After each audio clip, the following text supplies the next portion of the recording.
Good afternoon.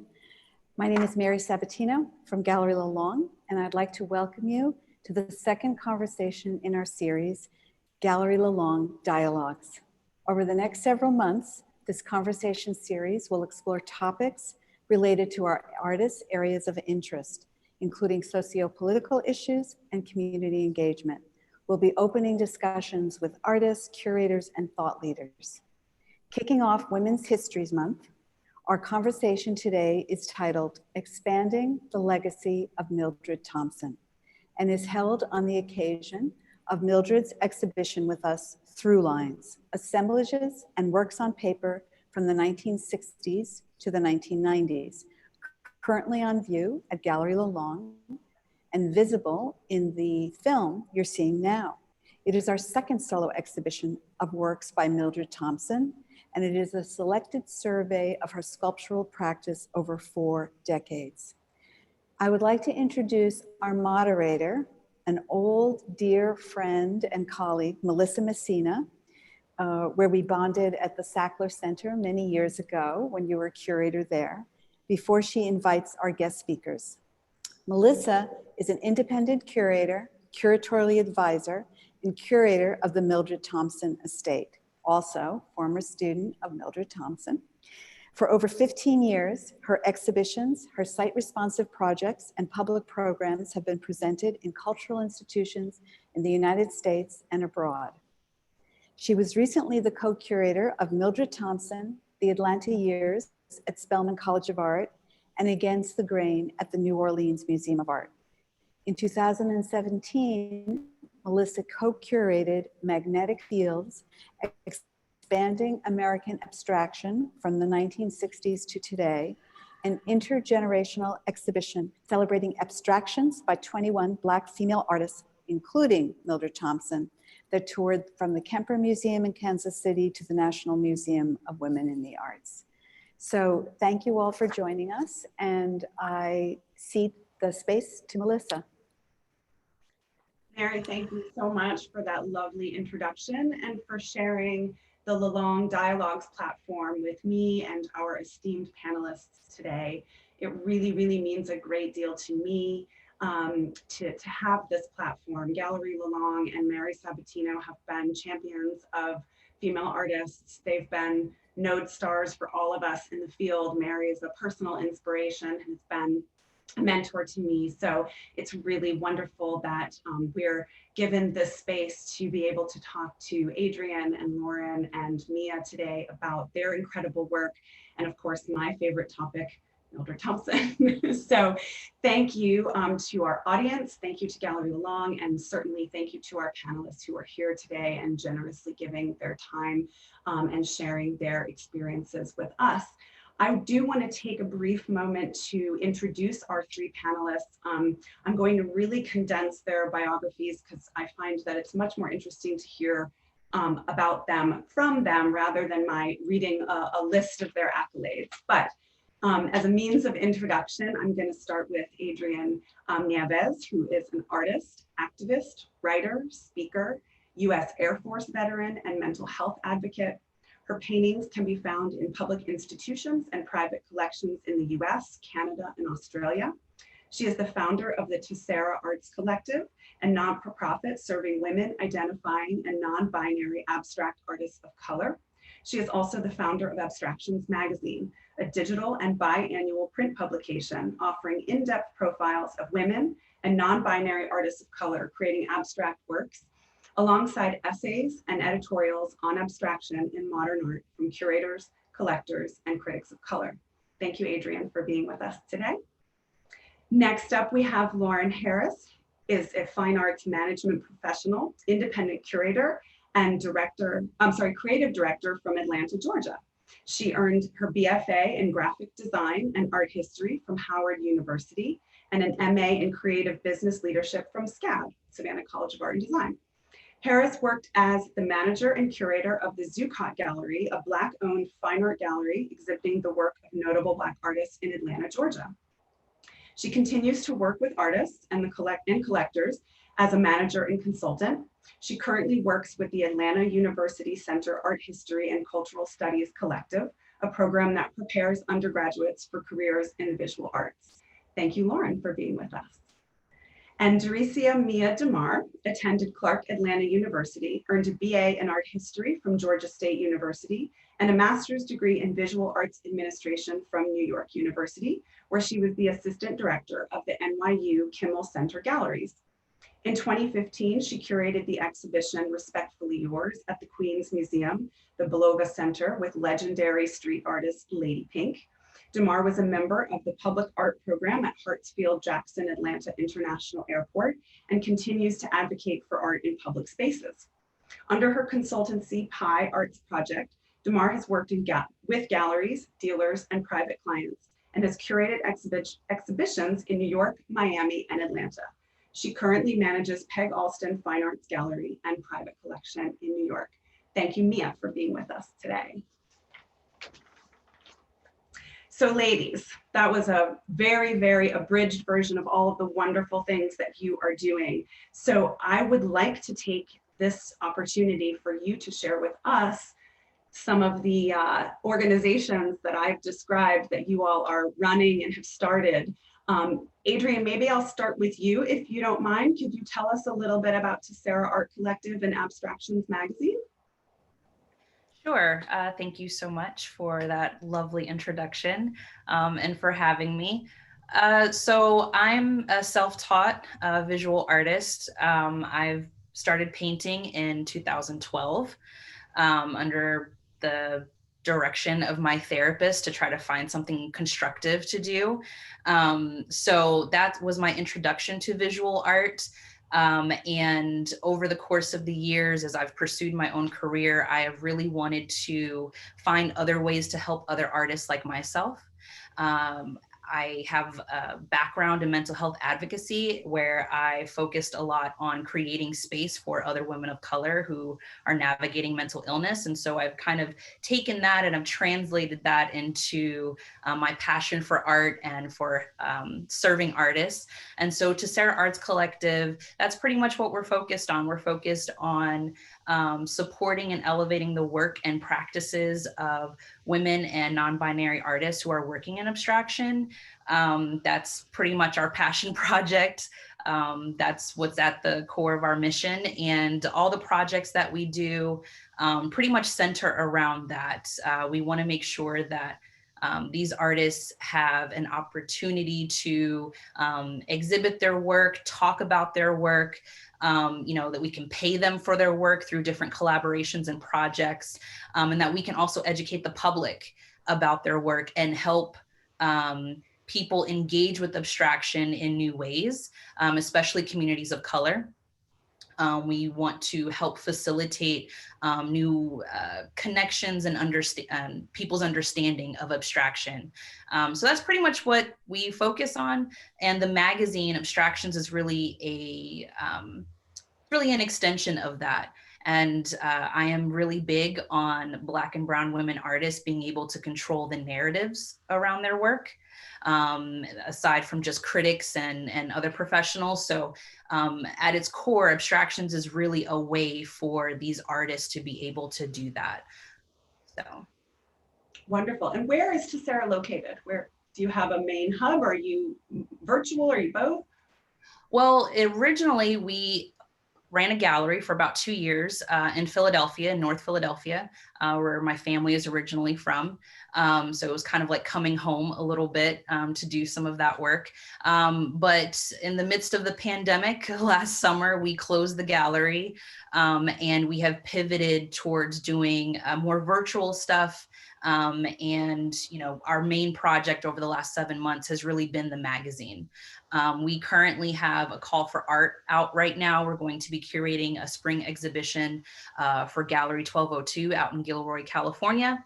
So we're kind of branching out and doing other things, but we started with the gallery space. It's really exciting. Lauren, Mia, I think I'm pass it both to you to maybe I don't know how you want to handle it. Both of you are so accomplished independently, and then collectively you've started Black Women in Visual Art. So I'm going to leave it to you as to where you want to start, how you want to break it down, telling us what you've been up to. I'll try to make it as succinct as possible, but give you the meat as I can. But Black Women in Visual Arts started last October in 2019. Not last, well, in 2019. And it came up as an idea for several years while I was working at Zuccotti Gallery, because I was hiring a lot of Black women interns and young Black women who were looking for camaraderie, looking for mentorship. And I couldn't provide that capacity, but I also did not know where to look to, link them with other Black women that were in the space that could handle mentoring or becoming a mentor. So, it kept coming to me. And I'm the kind of person, if something keeps knocking at my door, I'm going to answer at some point. And so I ended up connecting with Daricia. She came into the gallery one day and something just intrigued me about her spirit, her knowledge, and her interest in, the fine art world of Atlanta. And I stayed with her. We started going to events together. I made her my friend. And one day I was sitting next to her at a women's entrepreneurship panel discussion that we attended together. And I just looked at her and said, I think we should just do this. And, I don't know what it's going to be called. I don't know what it's going to look like. I think we should just do it. And it needs to be centered around Black women arts professionals, because I think that's the space that is not known right now. It exists. There's, in the news, we're seeing the appointments of Black women becoming directors and educators and curators in spaces, but we're still only maybe 6% of that. And so with the start of it, we just said, this is the name. She didn't like the name at first, but we went with it. And I wanted it to be jarring. I wanted people to realize that this organization is for Black women. I didn't want to sugarcoat it in any sort of way. I wanted our programming and our message to be very clear cut. And so in October 2019, Daricia joined me on our journey to launch Black Women Visual Art. It began as an initiative just on Instagram. And we just wanted to highlight the work that was already being done and highlight the work by women in the space, whether it's in a museum, a gallery, whether you're a writer or conservator. We wanted to recognize the work that is being done. And so that is the purpose of Black Women Visual Art, to just shed light on what is being done and what can be done. And also one of the pivotal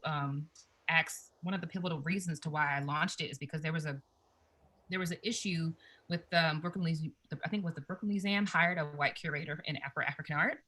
And a conversation that I had with a colleague, like, they shouldn't have done that. And I was like, well, no, they should. She was qualified for it. What we have to do is change the way, Black women are entering the space. We need the same opportunities. So how can we get the same opportunities to build our CV the same way she did in order to get that type of position? There are Black women who center their research on African art, but also she did have a really bomb CV that made her eligible for that position. And so part of it was like, we also want to include professional and educational development, because a lot of the women that I speak to in my world don't have the opportunity financially or time to do so. And so that's one of the other legs of our Black Women Visual Artists, to provide educational and professional development to make sure we create equity in the art world. Daricia? That about sums it up. Seriously, it's sort of a situation where we were thinking about ourselves and perhaps what we needed. Both of us have a different trajectory in terms of our experiences with mentors and working with women in the art world. I've had amazing mentors. I've always, for the most part, worked with women and have had great experiences as a result of that. So our mission was to connect the dots to where that can be possible for any Black woman to connect with another woman in the industry. And it doesn't have to be, too, one of the things that we champion with Black women in visual arts are building bridges between women in general, wherever your background is and wherever you come from. If you work in the arts, we want to be a bridge and a way for us to know each other and be connected. And I love that you started it in Atlanta. I mean, there's such great programs with the Spelman program, and SCAD has an arts administration program, Georgia State. There has always been a very kind of robust art community in Atlanta, and a lot of incredible arts professionals are coming out there. But I guess I'll pose the same question to you as I did to A'Driane too, with this, past year being what it's been. Have you been able to, and has it been a goal of yours to also branch beyond Atlanta and connect people sort of nationally, internationally, et cetera?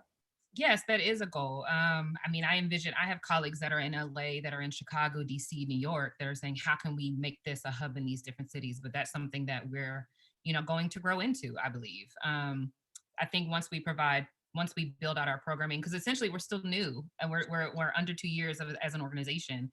And I think with the growth that we've had in less than 2 years, I think we're doing pretty good for now. And I think the natural inclination is to obviously branch out and have siloed clubs or organizations expanded to other cities. So that is definitely a goal of ours. We don't plan, of course, Atlanta is our current headquarters because we're here, but it's not going to be the only place that we hope to exist. Good to know. That's good to know. I do want to get back to speaking about your organizations and your professional goals, but I also want to pull it toward Mildred for a minute. I'm so curious to know how the three of you came upon Mildred's work, and I know each of you, in talking with you over the past few months, sort of had a different experience, reaction to it. I would love to know more about, kind of what brought you to the work of Mildred Thompson. I'm going to throw it out there. I don't know who wants to take that first. Maybe A'Driane. Maybe I'll toss it to A'Driane. I can take that first. I will say that for me, again, because I didn't go to art school. I am self-taught, so I've kind of existed. I didn't even go to my first art museum until I was in my 20s. So I didn't really have an exposure to fine art, let alone abstraction. So when I first started painting in 2011, 2012, around 2013, 2014, I kind of started really asking myself, like, where are the Black women at? Where are the brown? Like, I'm tired of seeing all these white guys. Where, I was learning more about abstraction and abstract expressionism. And I was, seeing the usual suspects and was kind of, I know I can't be the only one, right? So I know there had to have been more. So I started doing what I could to look back and see who has existed before. And of course, my first artist I came across was Alma Thomas. Right. And this was, around the time when social media was really kind of starting to take hold, and Instagram was really kind of like, blowing up, and people were putting more information online. I remember Googling, I wasn't really finding much back then. But around 2014, 2015, that started to shift, I noticed. And so jump forward to Mildred's show at Spelman. And that was my introduction to Mildred. I saw Lauren had posted about it on her Instagram, and I was like, what? Who is this? And so I went on the other profiles and started looking, and I was introduced to your work, Melissa, and I just started, kind of finding out all that I could about Mildred. And I will just say my family, I have 3 kids, and my husband, they are all space geeks. And so they love anything that's like futurism, anything that's, about space travel, exploration, the planets, solar systems, all of that. They are so into it. And so we have really enjoyed engaging with like Jack Whitten, and some of the other abstractionists whose work is kind of centered around some of those things. But it was an absolute like joy to see that some of Mildred's work includes those things. And so as a family, we have been learning about Mildred, and like my 7-year-old, he's the biggest space geek, and he just loves like her Venus painting. Like he loves that it's yellow. So anyway, just that aspect of her work is really what made me a fan and what made my family a fan as well. So that was my introduction, and then that's really what made me fall in love with her and her work, and then learning about who she was as a professor, who she was as a mentor, working with other artists. Like, that has just been very inspiring to me over the last couple of years. So. Oh, that's so sweet. It means so much to me and the estate too. I mean, Mildred was always teaching children through her whole life. I think she'd rather be around children than adults, to be honest, because she felt like they had this incredibly unfiltered way of perceiving art and seeing things, and she would just love the fact that your children are so into her work. I'm going to screen share for a second and ask Daricia Mia the same question, because she recently posted this picture to Instagram. And I have to say, that's my reaction every time I'm in front of a Mildred Thompson. I felt that so deeply to my core, like, that's such a great image. And then Lauren said she took it. So I'm going to pass this to Daricia to talk about Mildred a little bit. Although the picture might say it all, I don't know. Well, that was actually just like A'Driane, and I'm so shocked. That was the first time I walked into the Spelman Gallery, and I was like, whoa, I've never heard of Mildred Thompson, not until that moment. And like, when I was in the gallery yesterday, and I spoke to Mary, and I said, I'm ashamed of that. I have a degree in art history, and it's a shame for our institutions to blatantly overlook such talent and genius. So we were speaking before in preparation for this dialogue, and I was so excited because when I try not to, just like if I go see a movie or play, I don't want to know anything about it until it's happening. So I didn't investigate what to expect at Throughlines, the current exhibit at Galerie Lelong. Right, very different. And when I walked in there, I was like, what?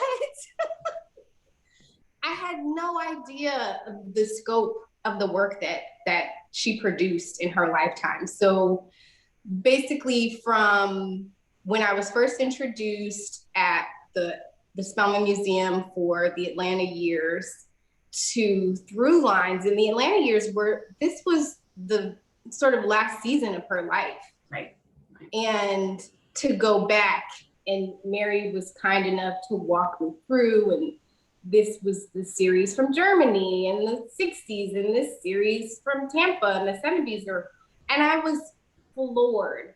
It's just really something when you're being introduced to an artist's work who immediately I was attracted to and interested in, as you can see from this image, but just the scope of it, and to learn more about her history and her wandering and her commitment to doing her, which I think so much of what anybody does, everybody just wants to do them. And it seems like Mildred mastered that. So the first time I was introduced to her was Spelman Museum in 2019. And as you can see, it's just delightful. And not to mention color and movement, space, time, metaphysics, all these things that, just like A'Driane, like your family, that I'm always interested in talking about and thinking about, she was investigating. So there's just a lot of synergy. And also too, for me as a fan of abstraction, that was my intro. And then I was introduced again yesterday. And there's much more, so we're gonna keep introducing you. Thank you. Lauren, did you want to respond? I don't have much, but I was privileged to hear about Mildred at Howard University, because of course at an HBCU they focus on Black artists, And so I knew about her work then, but not in the breadth of what Spelman presented in the Atlanta Years exhibition. And it was such an intimate exhibition because it revealed so much about her. It wasn't just a showcase of her artwork, it's a showcase of her and her spirit. And one of the things, I actually wrote down a quote, I'm not sure who said it, but when you all did the panel discussion with Dr. Brownlee, there was a quote that you mentioned that she said a lot, and that resonated with me at that point in my life. And it said, "Live life on the edge, and if you don't, you're taking up too much room." And I wrote that down and I put it in my post, like, this sat with me. And the way that you all spoke about her joy, her passion, her spirit, I think it just connected me to the artwork that much more and her practice. I'm really jealous that Daricia got to see the breadth of her work at Galerie Lelong, because looking at it online, it's just like where has this been? Why are we just seeing this in 2021, right? And so I think this exhibition is very necessary, especially from what Spelman, the work you did at Spelman, Melissa, and I'm looking forward to have it keep going and shining more light on her work. Well, thank you. And I should give a shout out to, of course, Andrea Barnwell Brownlee, who I'm not sure if she's on today, but for taking on that project and wanting to bring the work to Spelman.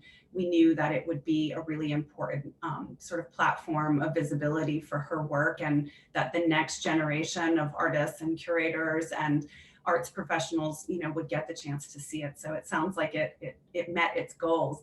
I also want to bounce back to something you alluded to, and Mia, in that the post, you spoke a little bit about kind of the prevalence of figurative work and narrative work, and that one of the reasons you wanted to post about Mildred was to show that there were Black artists making abstraction. And I wondered if you could maybe elaborate on that a little bit. Yes, I'm someone, again, who really appreciates abstract artwork. There is something, I think that approaching it,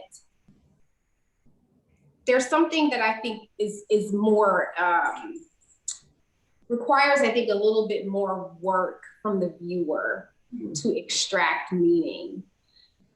And as someone who's in the Black art world and familiar with the vanguard, so to speak, of the Black art world, it's heavily dominated in the representational and the narrative and the figurative. I'm traveling throughout the country and around the world in different places, and you step into galleries, and quite frequently, you can see anything, assemblages, installations.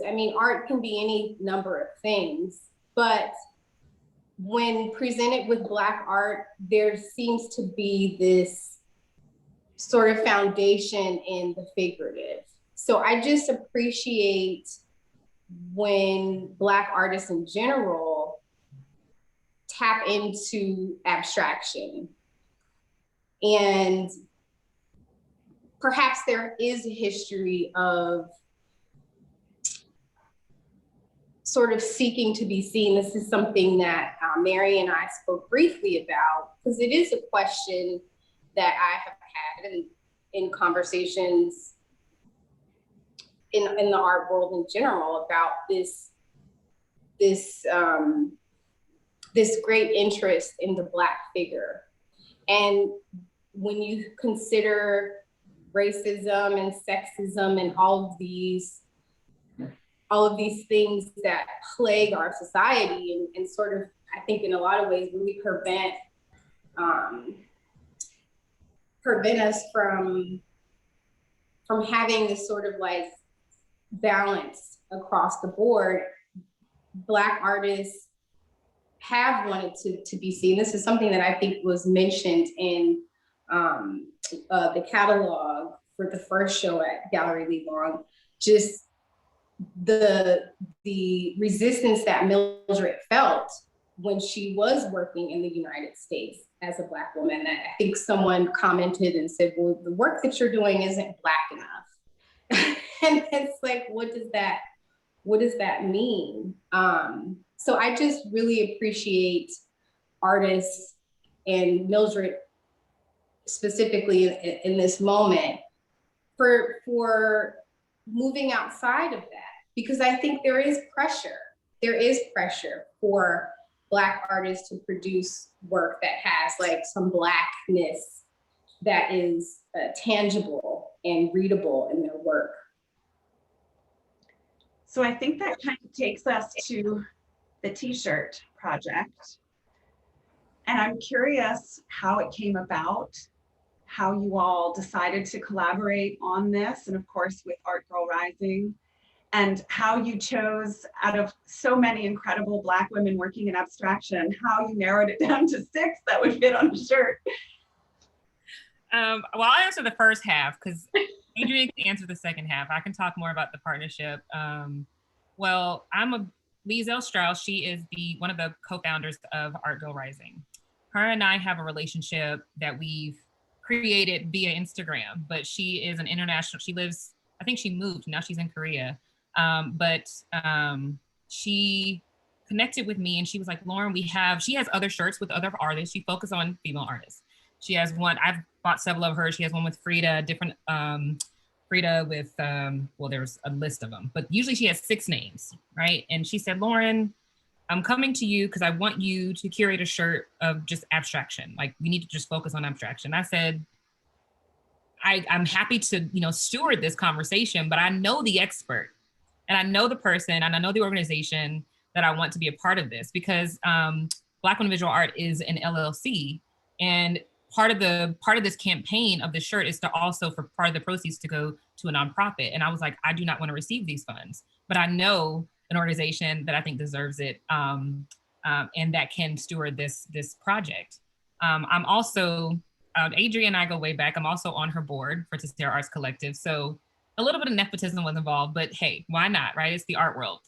And so I connected Liesel and A'Driane together, and Daricia and I, we all met, and we said, what can we do? We thought of different names, and I was like, A'Driane, I'm gonna leave it to you. You can figure out the importance. We'll worry about the list and how it looks later. You come up with the list. So I'll let her know. I'll let her talk about how she came up with the list. But essentially, it all happened really kismet in the way Liesel and I connected. I pulled in Tessera Arts Collective, and then from there, A'Driane brought in Philoprint, which is a Black woman-owned print shop in Philadelphia, because one of the issues that Liesel was having with printing the shirts, because of COVID, the shipping would have been an issue and the printing would have been an issue, and there would have been a delay. And so in order to keep the project on hand, we were introduced to Philoprint as the facilitator of printing the shirt. So it just kind of worked out really naturally, and I'm just really proud of this partnership. Yeah, so I can pick up the second half of the question, which was about how did we settle on these 6 names? A comment that was made during the early stages of, okay, who are we gonna pick? Who are we gonna select? What is this, who's gonna be on the shirt? Liesel made a comment that's real. And she said that, our best-selling shirts are the ones that have the most recognizable names. So like the Frida shirt, for example, right? Their Frida shirt is one of their best-selling ones, right? And so she was like, my fear is, she understandably had a lot of concern about the shirt not doing well if there weren't recognizable names. And so me reading that as an abstract artist myself, and a Black woman, but also as the leader of this organization, who centers Black and brown women abstractionists, I saw it as both a problem and a solution, right? I immediately was like, well, that's exactly why we have to do the shirts. That's exactly why we need to do it. And so I was like, well, if we're looking for a more famous name, well, we can use Alma, right? She's, one of the 4 mothers, right? And I think maybe about a month before this, I had been in Target doing like a quick run, and I saw that MoMA has these smush crayons. And when I tell you, I burst into tears seeing something with Alma Thomas's name in a Target when, like back in 2012, when I was first being introduced to abstraction, let alone to like creating visual art. I didn't know that she existed. Like, so just to kind of to see the awareness and the level of recognition that Alma has received has been phenomenal. So I was like, okay, Alma, we know that's right off the top, we can have her name, and that should be enough to garner some attention. And then I wanted to have a mix of artists who are presently working, and also ones who have passed on and who were working in earlier decades, but didn't necessarily have the recognition that they should have, right? And so in my mind, when I think of those artists, the two who always come to my mind are Mildred, but also Bernice Bing, right? So those are like the two names that always stick out to me when I think of artists with Black and brown women abstractionists who have been overlooked like completely. So I knew I wanted Mildred's name on there as a Black woman. I knew I wanted Shinique Smith because I absolutely love Shanique's work. And I love the breadth and scope of her practice. She has sculpture, she has textiles, she does performance. And so I wanted that as well. Julie, the scale of her paintings as an artist myself, the first time I saw one of Julie's paintings, I was like, goals. Like that's, and like that pushed me in my own practice. And so I definitely wanted Julie. And then Howardena, I first saw Howardena's work in person and was introduced to it just a few years ago, but learning about her practice, her work, her background, she's originally from Philadelphia, knowing that she kind of had this duality to her career as an arts worker, but also an artist. That definitely spoke to me as someone who now kind of has the same duality in my career. And then of course, Mary Lovelace O'Neill, who I feel is just like this mystical, amazing, just phenomenal artist who has created their own lane. I wanted to also honor her and honor her magic and, the gloriousness that is her work. So these were the artists that just kind of rose to the top for me and really, I feel, create a good range in terms of history, in terms of who's presently working and who's kind of pushing us, or, who younger artists are looking to as they kind of push us into the future of abstraction. And I have to say, I appreciate so much that it's just the first names. As you were saying, A'Driane, it's both a problem and a solution. And I'll say, Mary Lovelace O'Neill, who's an artist who I work very closely with, when I showed her an image of the shirt, that was her first response is, will people know it's me? How will people know that it's Mary Lovelace O'Neill? And I said, well, that's exactly why they did the shirt. Right? If it said Jackson and Willem and Franz and Mark, you'd know exactly who you were talking about. So I love that you are, kind of bringing that same ubiquitousness to these women through this shirt. And I also am personally grateful because I never have to choose another outfit for an Art World event ever again. I have my uniform and it goes with every pair of shoes that I own. So I appreciate that. Happy to serve, happy to be of service. Where can folks get the shirt? Let's make sure we plug that too. Yes. You can go to any one of our websites. So Black Women Visual Art has a link in their bio. We also have it on our website. Tessera Arts Collective has it on their website, and Art Girl Rising also still has it on their website.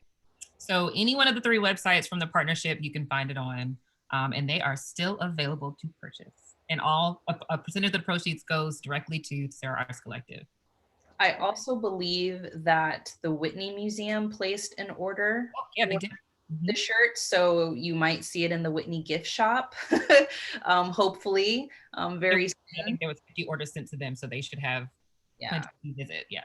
Yeah. So hopefully maybe, you know, over the next year or so, you'll start to see these shirts pop up at other institutions. That would be really awesome. Yes. I think what's so great about the three of you too is you're sort of tackling this need from every angle, right? You're working with developing arts professionals. You're working with, you know, visual culture, pop culture. A'Driane, you know, with this magazine, you're going into the scholarly and the historic and bringing that need for that writing so that people can actually learn and about these artists. So can you talk a little bit about Abstractions? Sure. So as I said earlier, you know, I am a big advocate for Black women, brown women, Black people, controlling, crafting and controlling the narratives around our work. To use a pop culture reference, you know, Beyonce is very good at controlling the narratives and the her image and all of that. And so I've taken that and have tried to translate it into my own work. And so, you know, for example, I use my own Instagram as a way to kind of document my work and my practice and to inform people about it, because the last thing that I want, which, you know, I'll be quite honest, I've read a lot of art books and I just kind of read them and I'm kind of like, these are dry, or I'm like, how do you know that this is what Cy Twombly would like, really, like, you know? So I've always wanted to hear more from the people themselves. And so Abstractions really kind of has come out of that desire for us to create a space where artists can inform, can give narratives about their work, can also honestly too just talk about abstraction and just talk about why they work in it, what it does for them, their thoughts around it, its purpose. I find that especially now, as kind of the art world and the art media has started to kind of catch up to where we've been for years now, and there's this conversation now around Black abstraction and Black artists working in abstraction, but I feel that still so much of it is centered around, you know, not artists actually talking about their work and their practice. It's more about the impact of being excluded from the market, from shows and all of that. And so I really just want to create a space where these artists can just talk about art making and talk about their work and, you know, share that their perspectives, and also give space to, you know, I give a huge credit to Lauren and to Mia for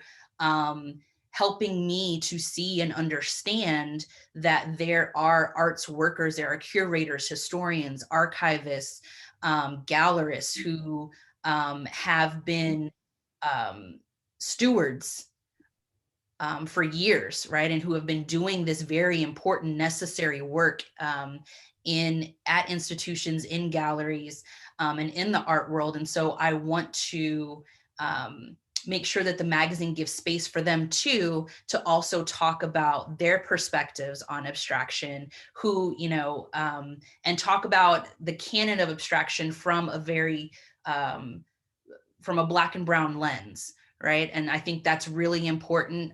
You don't really find that in art media, especially right now.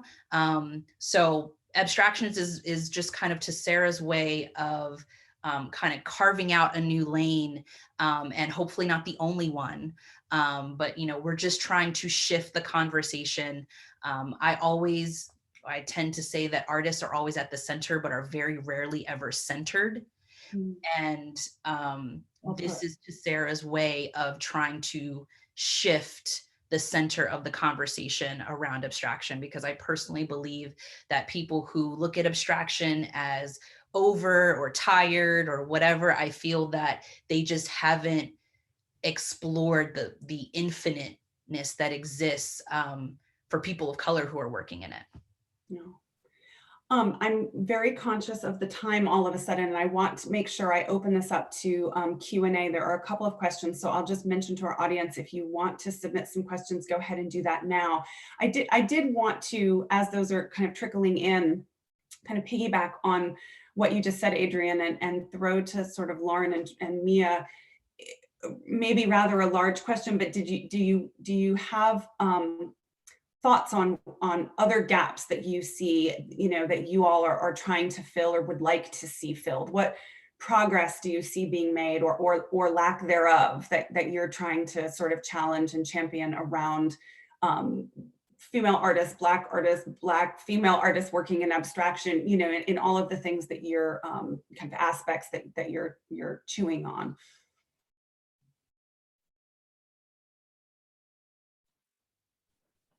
Lauren, I don't want to jump in front of you, but I think our goal and what I personally would like to see is just a balance, a lack of restriction, opportunity. There's this, and speaking about art specifically and artists, the ability to be explorers and not have the pressure to fit into what the art world or the art market or what people may think a Black artist should be producing, or where a Black woman should be in an art organization. Just ideally, it's just to where there aren't any barriers or restrictions to anyone's creativity or potential to work ultimately. Because once those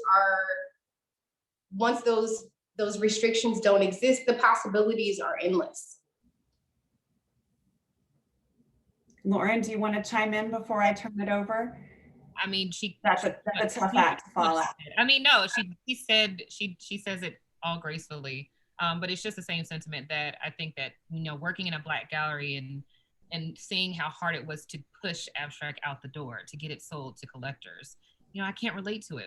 There's more work that you need to do to look at it. Like, what are you seeing? And so I took a lot of my time to stop and ideate with potential collectors and consumers that would come into the gallery space.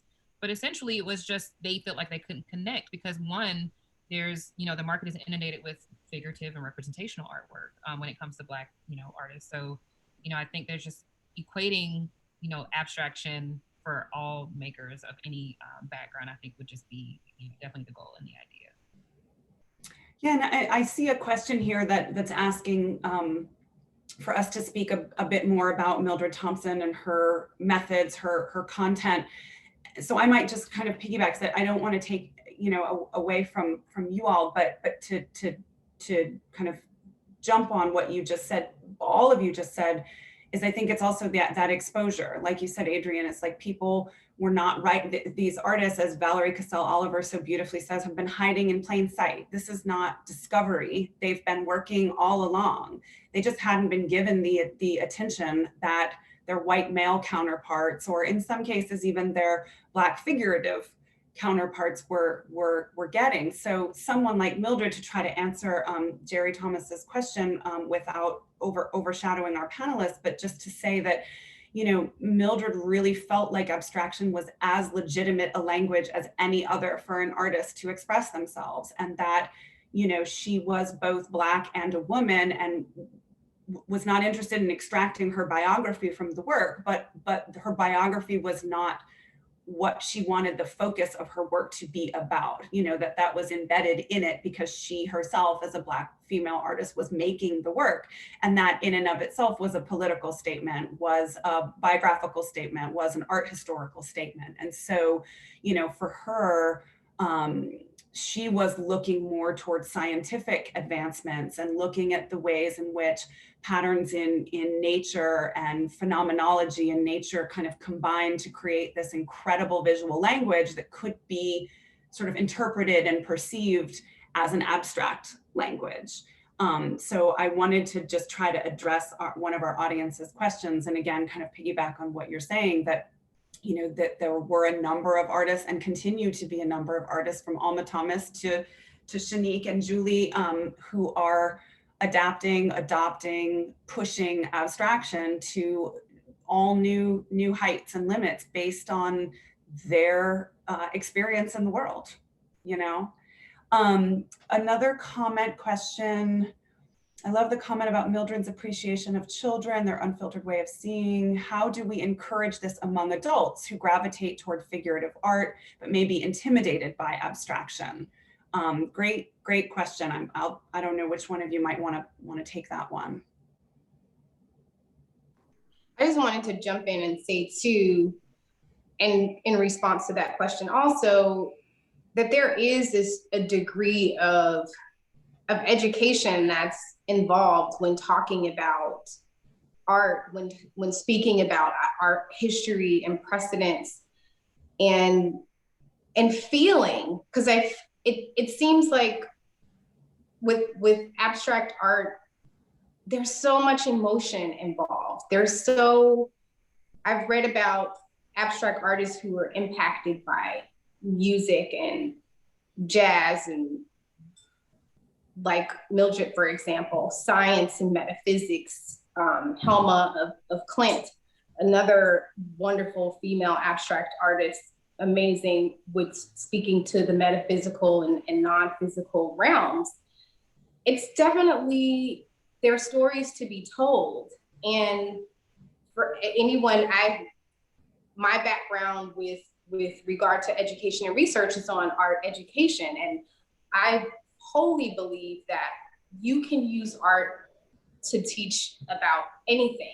So with regard to adults, I think it's sort of just extending that to them in terms of like, let's have a conversation, let's tell a story, let's have an experiment.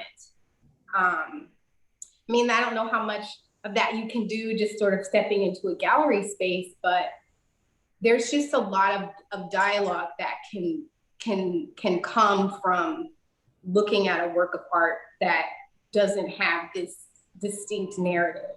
Yeah. So, I like to use the word dialogue too. I always think of it as kind of like a reciprocal relationship, because Mildred used to always say, I can explain to you what my inspiration for the work is, but you don't necessarily need to know that. Do you feel it? Does it say something to you? Are you bringing your own experience to it? And that's, I think, what she particularly loved about abstraction is that kind of call and response, is that give and take of the audience is bringing themselves to it. It's not telling you how to feel or see or understand the world. And that, I guess, can be a bit of a challenge. Lauren or A'Driane, do you want to hop in on that? I would say, speaking personally, as an abstractionist, and who my introduction to creating abstraction really was born out of a need to take care of my mental health. I would say that there's definitely needs to be the education component. And I also think that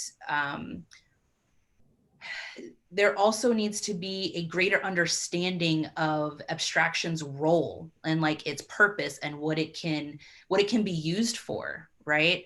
And especially for people of color and for marginalized people, I think when nothing about your lived experience in the society that we live in the country that we live in is abstract, right? When it's very hard, brutal reality, right? It's very hard to think about anything beyond what you can see, what's representational, right? And for me, abstraction is really about more of the immaterial, right? And so that's hard to focus on when you're trying to survive, right? And so I think part of the education also has to be encouraging people to understand that they can use abstraction to make and find meaning about their very real lived experiences, and that it's not just something for white people, for example, right? And that I also think the other aspect of this is, and this is one of our goals with Tessera, is to push the conversation around representation forward, right?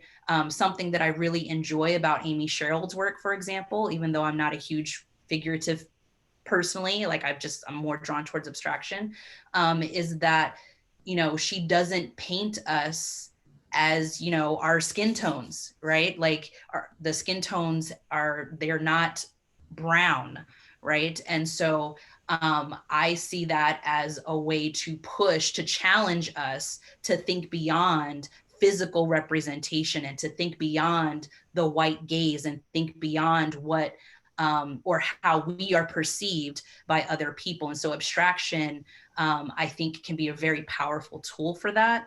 I think it can be a powerful portal for like liberation, but we have to help people get an awareness around that and an understanding around that.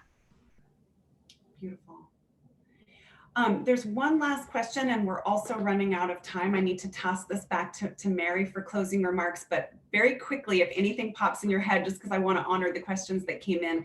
Someone asked if you have a favorite work by Mildred Thompson, and I might even broaden that to say series if there's not a particular painting that comes to mind. Is there a favorite work by Mildred that you'd like to shout out? One of the series I saw yesterday, from the Vesper series, the Vespers. Yeah, the big, tall, freestanding sculptures. Yeah. I'm so glad you like this. The first time they've ever been shown in New York, so it's really exciting that you were struck by them. There's a green sculpture, a green wooden sculpture that's green and has like this thin red line. I absolutely love that one. That's one of my favorites too, A'Driane. Oh my goodness. It's pretty hot. It's pretty hot. Lauren, can you pick a favorite? It's from the Atlanta years. It was her drawings that were in like the back corner. I don't remember the name, but they were like really, it almost felt like she was a miniature person when she drew them. They were like the tiniest lines. Pencil like drawings. A small pastel drawing? Yeah, and it's there. I mean, they were just so tiny. Those are my favorites. I don't remember what they were called, but those are my You know what's interesting about those is I haven't been able to find a title for them, but they were some of the last drawings she ever made before she passed in 2003. And I'm always so struck by how joyful and bright and colorful and optimistic they were, even though she knew she was dying. You know, there really is just such an element of her kind of eternal spirit in those. So I'm with you. They really strike me too. I personally want to thank the three of you for all of the amazing work that you're doing, for your work in helping us promote and push the story of Mildred Thompson out there in the world. And again, thank you, Mary and Galerie Lelong, for having us. I'm going to pass it back to Mary. Thank you, Melissa, and thank you, A'Driane, Lauren, Mia. It was marvelous. Just before we close, I felt like there was someone who actually brought us together, Melissa, and I think has probably been important to all of us that I wanted to give a shout out to, and that's Dr. Lowery Sims, who was a pioneer beyond pioneers, doing incredible work when long before there was any recognition of the importance of women artists, Black women artists, or artists from another part other than, New York City. So on behalf of our speakers, I want to thank you, our wonderful and concerned audience, for joining us on this second conversation of Galerie Lelong Dialogues. If you missed our previous conversation with Alfredo Jar and Koyo Kuo, it is now a recording on our website. Please follow us on Instagram at Galerie Lelong and follow our website for new information. And thank you all. And Melissa, thank you for your stewardship of Mildred. And I do feel like she is present with us and happy to have so many dynamic young women. It's so inspiring to see young women moving that needle, and they are not going to wait for the needle to move. They're going to move the needle. So thank you, ladies, and thank you, Melissa. And Grace, thank you for your wonderful organization, as always, and managing the chat. Goodbye, all. Quick shout out to remind everybody that you can get your t-shirt at Art Girl Rising, Black Women in Visual Art, Tessera Art Collective, and of course, Abstractions magazine is pre-ordering as well. couldn't let that go. Thank you. you. Thank you, Melissa. Thank you, Thank you, Mary. Thank you,